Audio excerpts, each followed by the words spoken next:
and so forth. But the point I'm making here is there is some, whether the right text contains it or not, the inclusion of the concept, I think, is legitimate. There are times when it is right to be angry. Jesus himself is a good example of that. Paul exhibits anger at times in his epistles, especially in Galatians, for the Judaizers. And God himself in heaven is angry. And remember, what is moral or immoral is based very much on what is godlike. God is angry when there is right reason to be angry. He's never angry when it is not right to be. And he's also very slow to anger, the Bible says. God is slow to wrath. So to be like him, we must be slow to wrath. And if we ever become angry, there should be manifestly excellent cause. And I think there's never cause to be angry for the Christian to people who affront us, people who do something to me.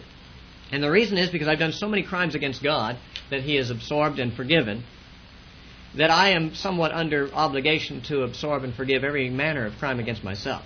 The things that Jesus got angry about were not when people did anything wrong to him. He absorbed every injury to himself and forgave those who crucified him. But he was angry toward those who afflicted others, toward those who misrepresented God in the name of God, and toward those who were exploitive of and oppressive and so forth of others. That kind of stuff got Jesus angry, and I don't think there's any sin in a Christian being angry about such things too. But it's an anger not motivated by a personal hurtness, a hurt pride or whatever on our part. It can only be motivated on love for the oppressed. And because you love the oppressed, you get angry when you see oppression against them. That's what motivated Jesus' anger, and that was with a cause. But to be angry without some legitimate cause, at least like that, is sin. Now, I'm making a big deal about this without a cause for a reason, because I've suggested to you that what Jesus is amplifying on here is the whole question of justice. There is no injustice in being angry when there's a good cause for it, but there is an injustice in being angry at someone when you don't really have a good cause for it. And therefore, what Jesus says is the person may be in fact subject to great penalties who murders, because he kills without a cause, without just cause. That's what murder is killing without a just cause. That person who kills without a just cause may be in fact subject to great penalties, but I want you to know that as far as God's concerned, those who are angry without a just cause, or who does anything without a just cause, who is, in other words, not governed by justice,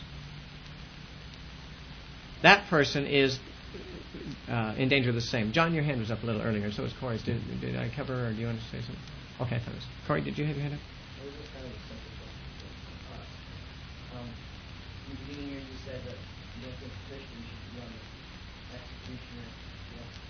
Right. Well, if that just doesn't entail murder, then it's a just cause. Why would you be able to kill a Christian? Okay. For the sake of the tape, since they may not have heard it, the question, I've said earlier in the year, and I affirm now, that I personally don't think a Christian should be an executioner. But why not? If capital punishment is an act of justice, why not? Another principle comes into play in my thinking on that, and that is that there is a vocational calling of the Christian that is different than the vocational calling of the world, and that God has two institutions for upholding righteousness in the earth. One is the state, and one is the church.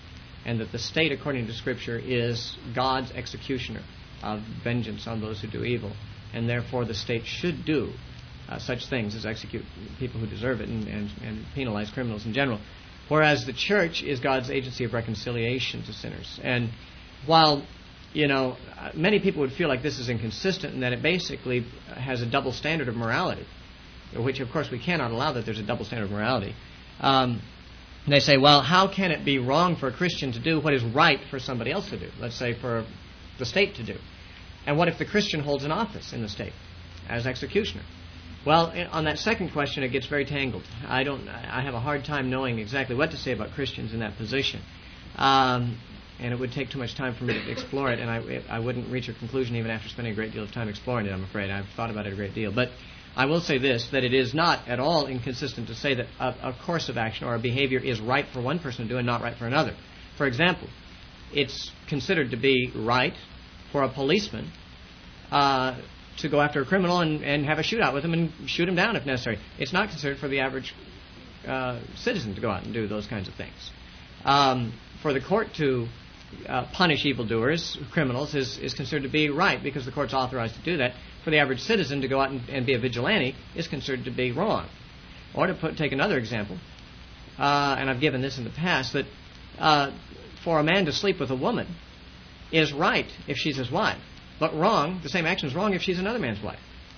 Sleeping with the woman is the same action, but the question is who's authorized to do it and who's not authorized to do it. Who has God said should do this particular action? Who has God said should not do this particular action? You see? So in the sense, to sleep with my wife is a moral thing for me to do, but would be an immoral thing for any of you to do. And it's the same action.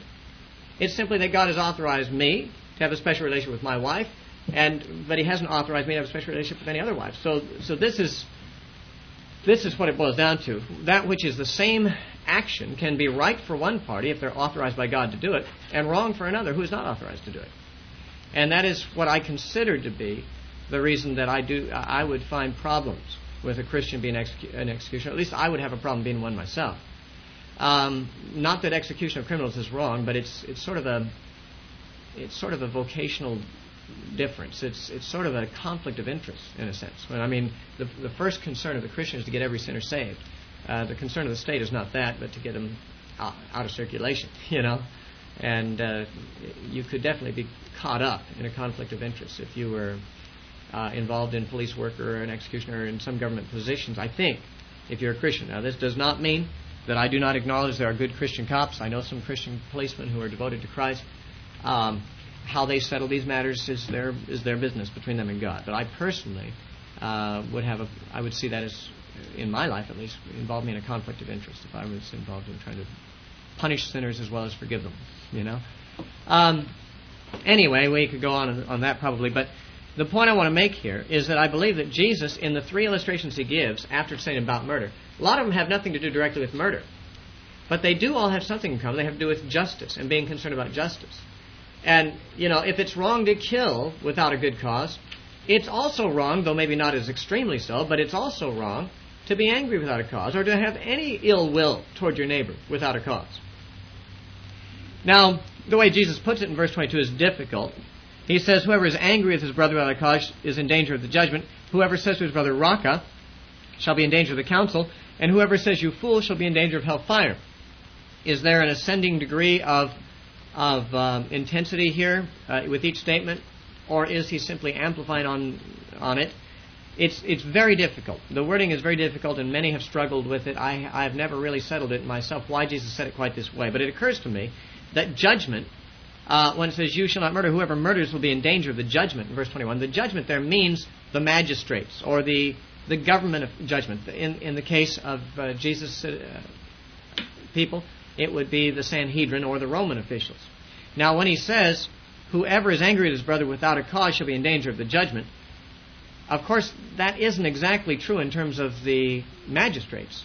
The Sanhedrin would not put a man to death or even necessarily penalize him just for being angry, nor would the Romans.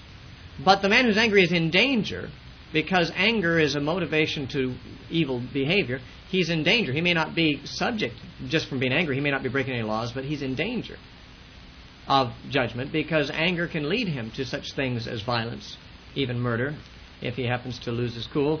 And furthermore, the judgment is not simply that of the magistrates and the council. He says, whoever says Raca to his brother shall be in danger of the council. That would be the Sanhedrin. But he says, whoever says you fool shall be in danger of hellfire. And I think there's some parallels here intended.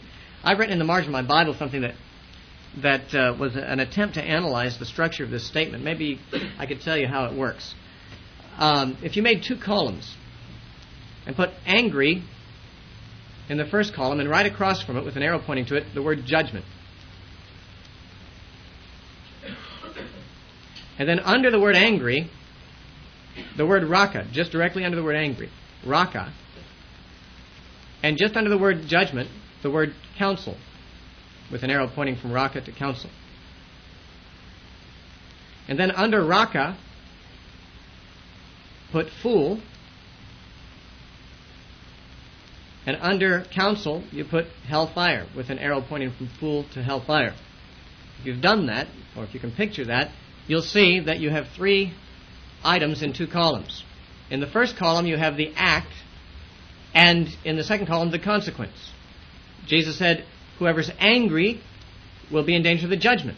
Whoever says Raca to his brother is in danger of the council. Whoever says fool is in danger of hellfire. Now you can see that graphically if you've written this out the way I said. Now, if you look at that little paradigm, you'll notice that judgment probably is parallel with council. Judgment probably means the magistrates or the Sanhedrin, those who enforce the laws. Whereas Raca is almost certainly parallel to fool. There's very little difference in the meaning of the two words. Raca is an Aramaic word that means something like an empty-headed person or a worthless person. And fool has very much the same idea implied. So in a sense there's a parallel between judgment and counsel as consequences of acts, and also between Raca and fool. Now if you could see how the statement progresses, this may not unpack it of all of its meaning, but he's saying if you're angry at your brother without a cause, you're in danger of the judgment. That judgment is the council, the Sanhedrin, and even if you say an evil word against him, it's the same as being angry, and you're guilty of, in danger of the same thing. In fact, if you say an evil word against your brother, you're in danger of more than just the council. You're in danger of hellfire. There's a progression there, it would seem. If you murder, you're in danger of the judgment. But if you're just angry, you're in danger of the judgment. In fact, if you just say Raca, you're in danger of the judgment. In fact, if you say something equivalent to Raca, like fool, you're in danger of more than just the judgment of man, but you're in danger of the judgment of hellfire as well. Now, that doesn't solve all the problems, and maybe that doesn't solve any of them for you. To me, that little paradigm helps me to see how the thought progresses. But Raca and fool, we shouldn't look for some kind of hairline difference in the meaning of Raca and fool. Why would Raca put a man in danger of the council, and fool, saying that would make him in danger of hellfire? What's so much worse about saying fool than Raca and so forth? I think the whole issue here is to be angry and verbally abusive to your neighbor, to your brother, to call him insulting names, to lash out verbally at him, to even if you don't murder him with violence, with physical violence, yet to have murderous intent and speak such evil things against him exhibits the same kind of attitude of a murderer. And if you do these things without cause, you are simply violating the matter of justice. It's just like killing a person without a cause. It's not just like it. I shouldn't say that, because killing a person without a cause is worse. And killing a person is worse because it involves the previous and adds something to it. That is, killing a person, you're first angry with them first. If you're not angry with them, then it's an accidental killing. If you kill a man on purpose, it's because you're angry and hateful toward him. And, obviously it doesn't make sense to say, well, anger is just the same as murder. Therefore, if I'm angry, I might as well kill the guy because it's no different. Well, it is different, because angry is sin, and murder is an additional sin. It's adding sin to sin. It's two sins, not just one.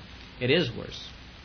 And, of course, anger is the kind of thing that, although I'm not sure exactly how Jesus meant this when he said, a man who says Raca will be in danger of the Sanhedrin, I'm not sure in what sense he would. There was not actually a law against it.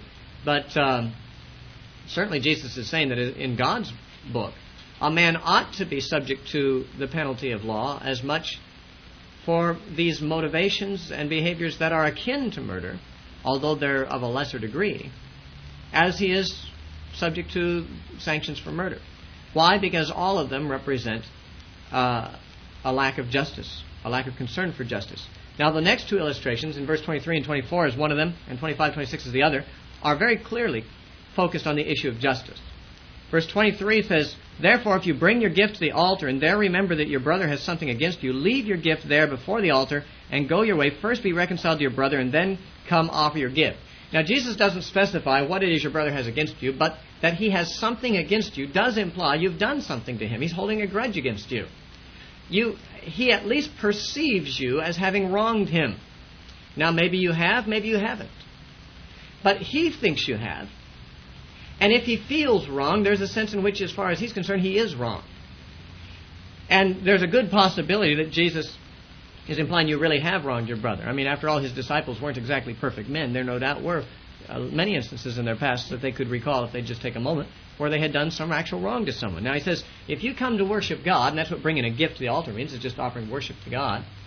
If you come to worship God and you remember that you've wronged somebody and he's holding it against you, that means your relationship is broken by you having done some injustice that he's holding against you. You go and make it right first before you offer your gift to God, which suggests that God is not going to pay attention or attribute any value to your worship of Him if you are knowingly neglecting to love your brother and to do what's just and right by him. The fact that he's got something against you, the implication is you've done some injustice to him, and you need to go and make it just. You need to go make reconciliation by what? Well, if the most common way, the most common thing that people have against each other is unpaid bills, unpaid debts, or whatever. And so what would be the just thing? How do you make it right? You go pay your debt. You go pay them up. You do something real mundane like that before you go and do something heavenly like worship God. It might not seem real spiritual to just pay your debts and pay your bills. But that's the most common way of, that is, lack of payment of such, is the most common way to get your brother to have something against you. And it's an amazing thing to think that you may come and speak in tongues and sing songs and worship God with your hands in the air and dance before the Lord, and He may not be paying any attention whatsoever, or worse, He may be paying negative attention. He may not like it at all because of the injustice that He knows you are ignoring, that you've committed against someone, and you've done nothing to remedy it. If you look at Isaiah chapter 1, we see this is exactly what God says His opinion was of the Jews of Isaiah's time, that they were offering their sacrifices to God, they were offering their worship, but they were unjust to each other, and therefore He hated their worship. He wouldn't hear it. He says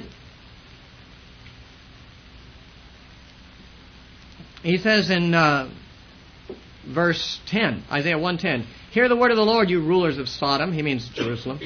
"Give ear to the law of our God, you people of Gomorrah." Those cities were long gone by this time. He's referring to Jerusalem by those terms. "To what purpose is the multitude of your sacrifices to me, says the Lord? I have had enough of burnt offerings of rams and of fat of fed cattle. I do not delight in the blood of bulls or of lambs or of goats. When you come to appear before me, who has required this from your hand to trample my courts? Bring no more futile sacrifices. Incense is an abomination to me. The new moons, the Sabbaths, and the calling of assemblies. I cannot endure iniquity and the sacred meeting. Your new moons and your appointed feasts my soul hates. They are a trouble to me. I am weary of bearing them."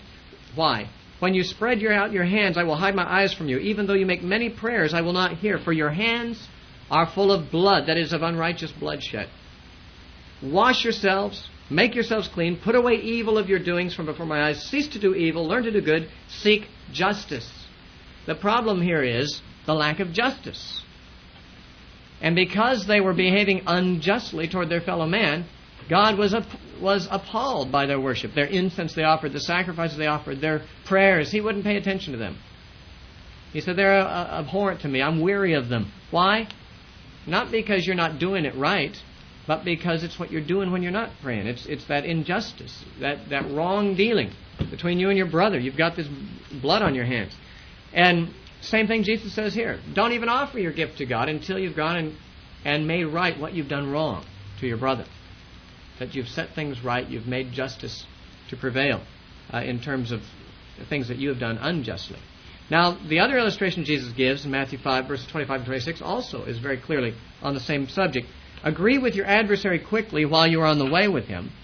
That means on the way to court, from the context, as we can see. "Lest your adversary deliver you to the judge, and the judge hand you over to the officer, and you be thrown into prison. Assuredly, I say to you, you will by no means get out of there until you have paid the last penny." What's this got to do with the general theme of this discussion?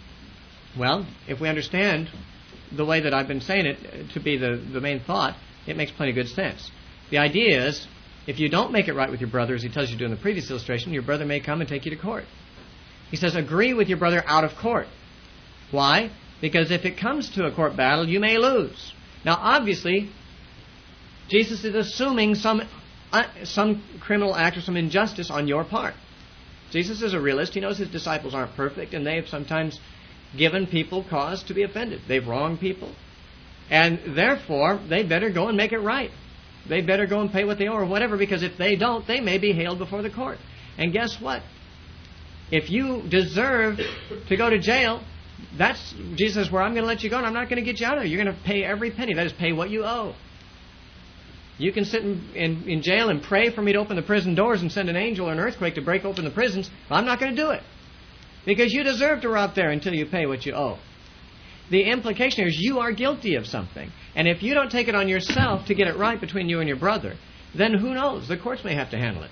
And if they handle it, don't expect God to deliver you supernaturally from their hand when you're in fact worthy of the punishment. if you do not make justice a priority in your life, it will affect your relationship with God and with man. Now, notice that he starts out with the idea of murder, which is probably the ultimate injustice. But he says when God said don't murder, there's more that he had in mind. There's something underlying that was his concern. And this concern affects areas of much less severe crimes. And it really pervades all human relationships. The way you think about your brother, the way you speak about your brother, the way you pay your debts to your brother, the way you observe your brother's rights and don't do criminal things against him. All of this has to do with treating your brother justly. And so what he's saying is, of course you don't go out and murder people, but if you're out there being angry with your brother, speaking evil of your brother, cheating your brother in lesser ways, you are in violation of the very thing that God was concerned about when he said not to murder. Murder just being an extreme case of a principle that applies to many much more or much less scandalous behaviors. And then he gives another example in the area of adultery. He says, you have heard that it was said to those of old, you shall not commit adultery. But I say to you that whoever looks at a woman to lust for her has already committed adultery with her in his heart. And if your right eye causes you to sin, pluck it out and cast it from you, for it is more profitable for you that one of your members perish than for your whole body to be cast into hell. And if your right hand causes you to sin, cut it off and cast it from you. It is more profitable for you that one of your members perish than for your whole body to be cast into hell. Now, again, adultery, like murder, is one of those wrongdoings that can be objected to on many grounds. It could be objected to on the grounds of unfaithfulness. It could be objected to on the grounds of moral impurity. There's a number of things about adultery that are objectionable. But certainly one of the things that is objectionable about adultery is it is a violation of somebody's rights, and that's what we're talking about in terms of justice. There are several points Jesus could make about the objectionableness of adultery, but I believe that the point he has in mind here is to show that, like murder, adultery has something in common with murder. Now, by the way, I want to point out to you that of the 6 things that Jesus says you have heard that it was said, only these first 2 come from the 10 Commandments. The other 4 are from other parts of the law, or even in some case from rabbinic tradition. But with the possible exception that he says in verse 33, it is said, you shall not swear falsely. That could be seen as an application of you shall not take the name of the Lord your God in vain. We'll talk about that another time. But as far as direct quotes from the 10 Commandments, only the first 2 illustrations of the 6 that Jesus gives are taken from it, which means that they are linked in thought. And in my understanding, and I've made this point previously, not only a moment ago, but I've made it in previous lectures, that the 10 Commandments, principally, especially of the second table of the law, from honor your parents on down to you shall not covet, those laws are principally all concerned about justice. Honor your father and mother. Why? Because it's the just thing to do. They took care of you when you were helpless. You take care of them. You honor them for give them what they have due, the respect that's due them. Don't kill. Why? Because you violate a man's right to his life. Don't commit adultery. Why? Because you violate his right to his wife. Don't steal. Why? Because you violate his right to his property. Don't bear false witness. Why? Because you violate his right to his good name. Don't covet. Why? Because that's the motivation to do all the other things that are wrong. But the whole issue of the laws in the 10 Commandments, I think, the underlying issue that they all have in common is the issue of justice. In every case, those commandments are to preserve certain inherent rights that certain individuals have. A right to their life, to their spouse's fidelity, to their property, to their good name, and so forth. Now, in bringing up 2 examples from the 10 Commandments, I believe that Jesus is trying to make the same point in both cases. To my mind, it's more obvious in the first case because the illustrations he gives all have to do with something clearly to do with justice. He doesn't clarify it because he speaks at much less length on the subject of adultery. He doesn't give this number of examples or anything. But I believe that his concern is the same both in illustrating from murder and adultery because the 10 Commandments are mostly concerned about justice. Now, adultery, as I said, is other things too besides being an injustice, but it is at root a great injustice. Paul clarifies this. It was known instinctively by most people, but just so we'll have a clear statement of Scripture on this and know that we're not just talking about cultural expectations, but actually what God has revealed. In 1 Corinthians chapter 7, verses 3 and 4, Paul says, "Let the husband render to his wife the affection due her, and likewise also the wife to her husband. The wife does not have authority over her own body, but the husband does. And likewise the husband does not have authority over his own body, but the wife does." Now, when Paul said the wife doesn't have authority over her own body, but the husband does, every Jew would have agreed with him on that. But when he said the husband doesn't have authority over his own body, but the wife does, he was going a little beyond what the Jews would acknowledge. Because, I'll tell you why. What kind of authority in the Jewish mind did a man have over his wife? He had the right to her exclusive sexual faithfulness. Now, that wasn't considered to be so the other direction. A man, for example, under the law, was considered to be within his rights if he had several wives. But no woman could have several husbands. A woman could only have one husband. She was exclusively his, and he had all the rights over her body. No man could share them legally. No man could be a second husband to her while her first husband lived. Yet a man could have several wives, in which case the woman didn't have exclusive rights to her husband. She had some rights, but she, in some cases, had to share them with other wives. But Paul removes that. Now, there's no place in the Bible specifically comes out and says polygamy is wrong, but you could not follow the teaching of Paul consistently and be a polygamist. Because he says that a woman has now the same rights over her husband's body that a husband has always been known to have over his wife's body. Namely, the right to exclusive sexual access. It was always known that only one man could sleep with a particular woman, and that was that woman's husband. But it wasn't, let me put it this way. Well, I already put it probably more clearly than I'm about to anyway, so I can do it. The point here is, it was understood that a man might have several wives in the Old Testament, but a woman could not have several husbands. Therefore, the right that a man had over his wife's body was an exclusive right. No other man could share it. But Paul now turns around and says it's the same way, the other way. No woman can share a husband's body with his first wife. She is his wife. She has exclusive rights to it. Violation of those rights is called adultery. And that's essentially what adultery is. It's the violation of a right.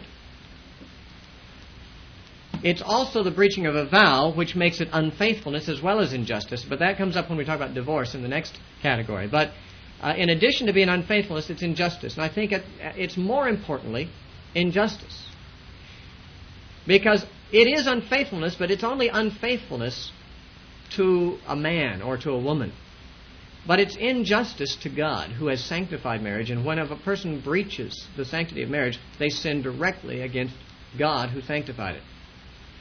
And it is for that reason, simply because it violates an intrinsic right that God has bestowed on the man and on the woman to each other's exclusive access to each other sexually, that adultery is an injustice, a violation of a basic right that God has conferred on the married person. Therefore, adultery and murder are wrong for the same reasons. In some respects, they don't seem to be resembling each other at all. I mean, you'd put murder in one class of crimes and adultery in a very different class of crimes. In fact, sexual crimes, there's many of them. Bestiality, homosexuality, and so forth are all different sexual crimes. But in some respects, adultery is more in the class of murder than it is in the class of things like homosexuality and bestiality and so forth. Because homosexuality, bestiality, fornication, they are sexual impurity. They are perversions, but they are not a direct violation of anybody's rights in particular, except God's right to have you be pure. But adultery is the violation of a fundamental right of the person's marriage partner. Just as murder is a violation of a fundamental right that God has bestowed upon people, which is the right to their life. So, I believe that Jesus giving these two examples shows that God is concerned about justice even in its varied aspects. Not only in terms of killing someone, in terms of honoring their right to the exclusive sexual access to their partner. And that violation of any of the Ten Commandments is an injustice. It harms your neighbor. It violates some of his rights. And love will not do this, because love is concerned about justice. Love and justice are inseparable.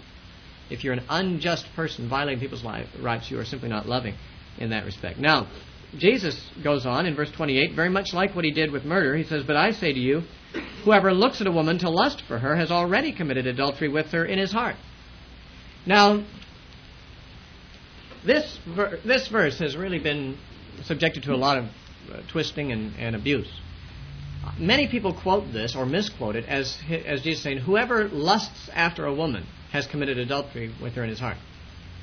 And that paraphrase, which is an unjust paraphrase and doesn't capture the meaning at all of what Jesus said, has led many men, and I don't know how many women, to feel extreme condemnation. I don't know about women because I've never been inside their skin, but I do know that men struggle with visual sexual temptation, and from what I've heard, I can only say what I've heard. I've heard that men have more of a struggle visually with this area than women do. I've heard that men tend to be more easily aroused by sight and women more by touch. And while there may be some exceptions to those, I think that that's been a general observation that many have made and appears to be, on the whole, a pretty fair assessment. Therefore, the man is the one who's more likely to struggle with this idea of looking and lusting, because he is so constituted that he's more readily aroused by sight.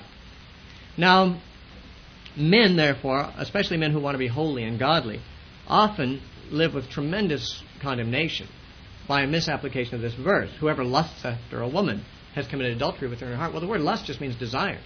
And it says in James, lust, when it conceives, brings forth sin. And sin, when it is finished, brings forth death. Lust is not the same thing as sin. Lust, when it conceives, brings forth sin. There is a time when lust is present, but it is not yet sin because it is still at the stage of temptation. Now, Jesus doesn't say whoever lusts after a woman has committed the sin of adultery. It'd be the same thing as saying if God has called you to fast, that for you to, when you smell a steak, that you something in you is aroused. You've got hunger. But you're a sinner if you're aroused. No, you're a sinner if you submit to that arousal, if you allow that arousal to dictate your behavior rather than obedience to God. Temptation is not sin. Jesus was tempted in all points as we are, yet without sin. To be tempted and to be tempted severely is not the same thing as sin. Lust, when it conceives, brings forth sin. And Jesus did not say whoever looks at a woman and lusts after her has committed adultery in his heart, because lust is simply desire, and if a person desires what he cannot have, then of course he's facing a temptation. It's what he decides to do about that desire that determines whether he's committed adultery in his heart. And look what Jesus actually said. He said, whoever looks at a woman to lust after her. In other words, he's speaking about the reason the man is looking. It's not that he's walking down the street, minding his own business, trying to be godly, and a woman walks in front of him who has hardly any clothes on, and suddenly there's, involuntarily, there's a distraction there to him. And his eyes are averted. And, maybe he should gain self-control over that, and certainly he should. But the point is, Jesus is not describing that situation. He's not describing the situation where you're driving down the street and there's a billboard with a naked person on it practically, and you didn't want to see it. You would have avoided it had you known it, but there it is. And something is aroused. Now you've got to undo it. You've got to breathe it, and you've got to keep your body under, and so forth. And if you do keep your body under, and if you don't surrender to that, then you have not committed adultery. You've been tempted to, but you haven't done it. It's when a man looks at a woman to lust after her that he's doing what Jesus said should not be done, because this means that he knows where to look in order to stimulate this illicit arousal. He's looking at a woman for the purpose of committing mental adultery with her. And most men know well the difference between that and accidentally seeing someone and getting attracted in a way that would not be wholesome to submit to that attraction. But for a man to mentally undress a woman as he looks at her, or to look at her so that he might, or to buy pornographic literature so that he might look and lust, or to get a movie on video because he knows there's going to be something there that will arouse this interest in this side of his nature. This is adultery. This man is succumbing before he even looks. He's looking because he has succumbed. He's looking because he wants to commit adultery in his heart. And what Jesus is saying is that the Pharisees and others no doubt committed adultery in their hearts willfully all the time, but they would never stoop so low as to commit it outwardly. There's too much shame, too too many penalties perhaps to face in that situation, but they would get the same kind of arousal for themselves mentally by their fantasies, and they would think that they were not in violation of what God said. But you see, if it is a violation of a husband's rights that you sleep with his wife, then it's equally a violation of his rights that you mentally sleep with his wife. Her body, her sexual distinctives are for his eyes only. Which is why modesty is so much called for in many of the epistles on the part of women. Men should be modest also, but again, I think I've heard more men complain than women about this, about immodest dress on women. That if a woman does not dress modestly, then she is, of course, presenting a temptation to a man to desire what he cannot rightfully have. And, we're talking in the context of married women here, and I think it's implied when Jesus said if you look at a woman to lust after her, you've committed adultery. Well, adultery applies to married women. So if you're looking at someone else's wife and seeking the kind of gratification that only her husband has the right to, you are stealing from him something that is not his. And of course you're debasing her too, but that's another issue. There's all kinds of criminal nuances to this thing. But the real issue here is that just like if you're angry at your brother without a cause, you've got the same kind of violation as if you killed him without a cause. So also, if you look at a woman in order to lust after her, but you don't have the guts to go out and do it, praise God that you don't, but you shouldn't even do the thing in your mind, it's still the same lack of concern for the basic rights of the sanctity of that marriage. Now, what about unmarried people? Should they look at each other, lust after each other? Obviously not, in the sense, because fornication is wrong too. Obviously, if he was talking about sexual purity in general rather than the rights of married partners, he could have used the word fornication. If you look at any woman, single or otherwise, to lust after her, then you commit fornication in your heart, which is also forbidden. But maybe for different reasons. Because fornication is an impure thing. It's sexual impurity. It is also, of course, a violation of the marital rights of the future wife or future husband of the party that you're looking on with lust. Maybe that person isn't married right now, and nobody at the moment has any claim on their sexual distinctives, but someone no doubt shall in the future. And so long as it isn't you that does, then you got no right to it. And to take what isn't yours by right is to do an injustice. Now, about cutting off a hand, plucking out an eye, unfortunately many people have taken this much too much literally. I've known people who've actually tried to cut off their hands and so forth. This is a failure to appreciate the presence of hyperbole in the teaching of Jesus, and Jesus uses hyperbole on many occasions in the Sermon on the Mount and elsewhere. This is probably one of the most blatant cases. Now, on the one hand, it's hyperbole. On the other hand, it's a literal statement, too.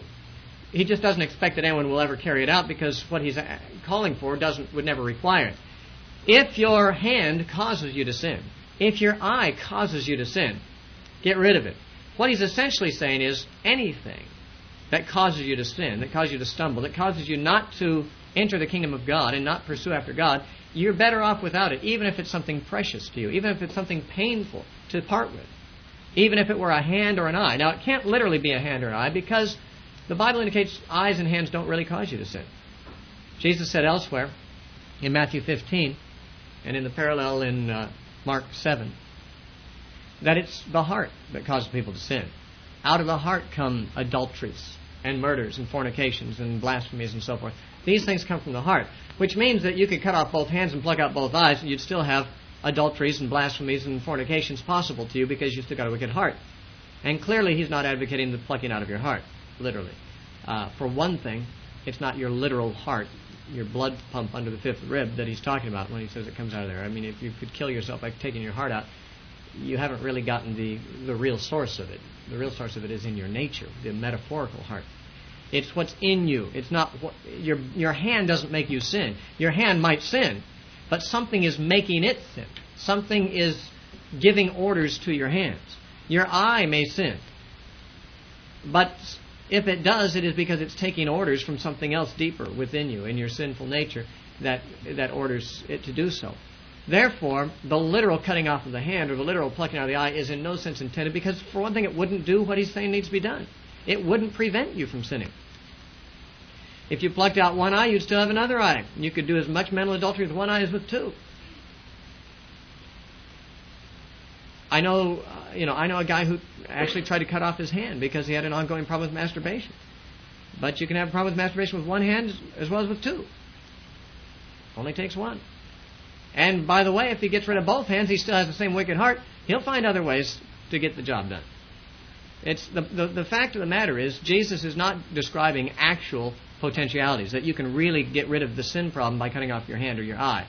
He's making a statement that whereas a person's eyes and hands are perhaps the most valuable things that he has to his survival and his existence and his quality of life, even such things as valuable as that, and there are very few things that would ever be that valuable to you, even such things as that, if it came to that, if you couldn't keep them and have the kingdom too, you should get rid of them. Now, of course, what it really boils down to in real behavior probably has nothing to do with plucking out eyes or cutting off hands, but more things like getting rid of other things precious to you that are a problem in these areas, that excite your wicked heart. The Bible makes it very clear that bad company corrupts good morals. And therefore there may be relationships, treasured relationships, relationships that you'd rather pluck out an eye than get rid of that relationship. You'd sooner part with your hand than with that person.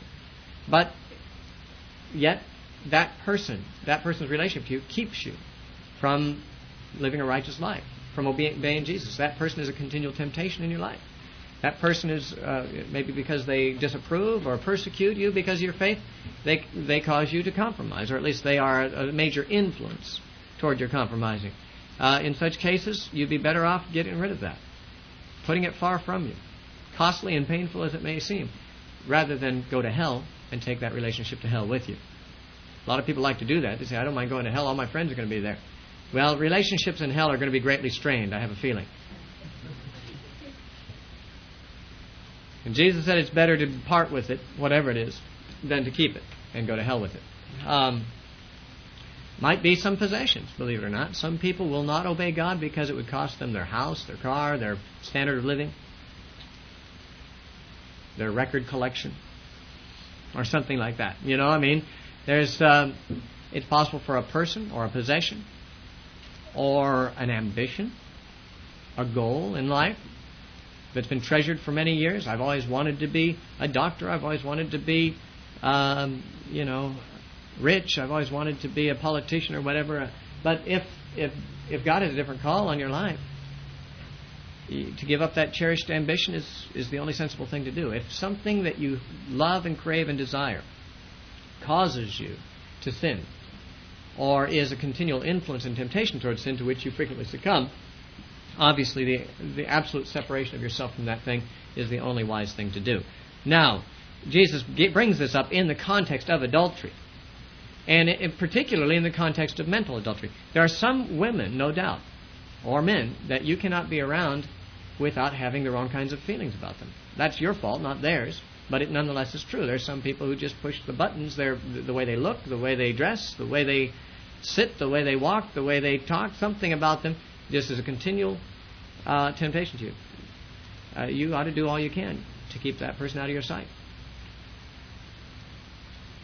Many people, as I said, read magazines and videos that arouse these desires. Some people are what psychologists would call addicted to such things. I don't believe in such addictions, but I do believe that we're all addicted to sin until we're set free by Jesus. These things have to be put away, because God is the avenger of those who are adulterers, it says in Hebrews chapter 13. And a vengeance suggests that a right has been violated. Let me give you this last scripture, even though we run out of tape before I get to it. It's in Hebrews chapter 13.